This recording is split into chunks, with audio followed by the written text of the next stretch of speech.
මේ වෙනකොට ආණ්ඩුවේ ප්‍රධාන හතුරා බවට පත් වෙලා තියෙනවා ශ්‍රී ලංකා නීතිඥ සංගමේ ගරු සභාපතිතුමා නීතිඥ රජීව් අමරසූරිය මැතිතුමා. අයිබෝන් මම නීති ශිෂ්‍ය ශාන්ත කොට්ටවත්ත ප්‍රජාතන්ත්‍රවාදය සඳහා වූ සමාජ ජනමාධ්‍ය වේදිකාවේ සංසදය වෙනුවෙන් අද මූලිකව කතා කරන්න ගන්නේ වත්මන් ආණ්ඩුවේ ප්‍රධාන සතුරා සම්බන්ධයෙන්. වත්මන් ආණ්ඩුවේ ප්‍රධාන සතුරා මේ වෙන විට විපක්ෂ නායක සජිත් ප්‍රේමදාසවත් නාමල් රාජපක්ෂවත් විපක්ෂයේ වෙනවත් පක්ෂවලින් ප්‍රබල දේශපාලඥයන්වත් නෙමෙයි. මේ වෙනකොට ආණ්ඩුවේ ප්‍රධාන හතුරා බවට පත් වෙලා තියෙනවා ශ්‍රී ලංකා නීතිඥ සංගමේ ගරු සභාපතිතුමා නීතිඥ රජීව් අමරසූරිය මැතිතුමා. ඒ වෙන මොකක්වත් නිසා නෙමෙයි අත්නවමතිකව මේ විනිසුරුවරුන්ගේ විශ්‍රාම යාමේ වයස් සීමාව වැඩි කිරීම සඳහා පමණක් ශ්‍රී ලංකා ආණ්ඩුක්‍රම ව්‍යවස්ථාව වෙනස් කරමින් 22 වෙනි ව්‍යවස්ථා සංශෝධනය රැගෙන යාමට විරුද්ධව ප්‍රධානම විරුද්ධ බලවේගයේ ලෙස කටයුතු කරමින් අනිකුත් දේශපාලන කඳවුරු ටික එකතු කරගනිමින් එතනින් එහාට ගිහිලා සමාජ කඳවුරු ටික එකතු කරගනිමින් මේ අත්නවමතික ක්‍රියාවට විරුද්ධව ආණ්ඩුවට එරෙහිව ගොඩනගන ජනමතයත් එක්කලා අනුර කුමාර ජනාධිපතිතුමා ප්‍රමුඛ අපේ හර්ෂණ නානායක්කාර අධිකරණ ඇමතුමා ප්‍රමුඛ මේ ආණ්ඩුව ඔවුන්ගේ ප්‍රධාන සතුරා විදිහට මේ වෙලාවේ තියාගෙන ඉන්නේ නීතිඥ රජීව් අමරසූරිය මැතිතුමාව. ඒ වගේම තමයි අපි මතක් කරන්න ඕනේ මේ ආණ්ඩුව විසින් විවිධාකාරයෙන්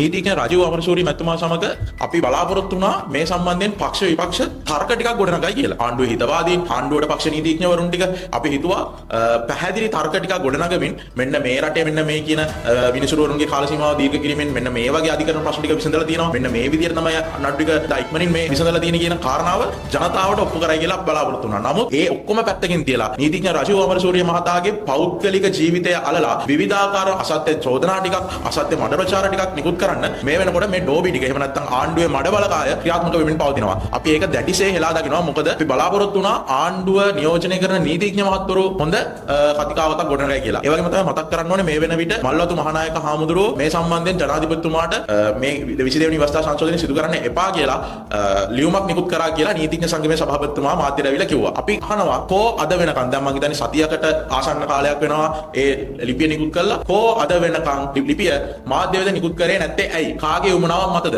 මහානායක හාමුදුරුවෝ මොනවද කිව්වේ කියලා ඇයි ආණ්ඩුවට මේ වෙලාවේ ප්‍රසිද්ධ කරන්න බැරි? අපිට ඒක දැනගන්න අයිතියක් තියෙනවා. මේ රටේ තියෙන විධායක ව්‍යවස්ථාදායක අධිකරණය කියන පද්ධතිය ඇතුලේ අධිකරණයේ පරිමාධිකරණයට යනවා කියලා කියන්නේ මේ රටේ ජනතාවගේ අධිකරණය. මේක අනුර කුමාරගේ අධිකරණයවත් එහෙම නැත්නම් අර පැලවත්තේ ටිල්වින් ඩයිසියාගේ අධිකරණයවත් නෙමෙයි කියලා අපි විශේෂයෙන් මතක් කරනවා. ඒ වගේම තමයි නීතිඥ රජීව් අමරසූරිය කියලා කියන්නේ මේ මාලිමහවේ ආණ්ඩුවේ බොරු උපාධිධාරීන් එහෙම නැත්නම් බොරු ආචාර්ය උපාධිධාරීන් වගේ මේ බොරුවට නමට ඉස්සරහෙන් ආචාර්ය එහෙම නැත්නම් මහාචාර්යෙක් පට්ටම් දාගත්ත මිනිසෙක් නෙමෙයි. එතුමා 2002 වර්ෂයේ කොළඹ විශ්වවිද්‍යාලයේ සෙකන්ඩ් අපර් ක්ලාස් එකක් විදියට LLB එක්සෑම් එක පාස් වෙලා එතනින් එහාට රටේ ශ්‍රේෂ්ඨ අධිකරණය අභියාචන අධිකරණය වගේ අධිකරණවල ඉතා සුප්‍රසිද්ධ නීතිඥවරයෙක් විදියට කටයුතු කළා තියෙනවා. ඒ විතරක් නෙමෙයි එතුමා ගණකාධිකරණ කළමනාකරණය සම්බන්ධයෙන් එතුමාට යම්කිසි අධ්‍යාපන පසුබිමක් සහ ඒ සම්බන්ධයෙන් නීති ප්‍රතිපාදන සම්පාදනය සම්බන්ධයෙන් එතුමා කටයුතු කළා තියෙනවා. ඒ වගේම තමයි ශ්‍රී ලංකාව වගේම ජාත්‍යන්තර වශයෙන් උත් එතුමා විවිධ ආයතන නියෝජනය කරමින් ලංකාවට කීර්තියක් ගෙනව පුද්ගලෙක්. අපි එක හෙලා විරුද්ධයි එතුමාගේ පෞද්ගලික ජීවිතය එතුමාගේ බිරිඳට එතුමාගේ මවට එතුමාගේ දරුවන්ට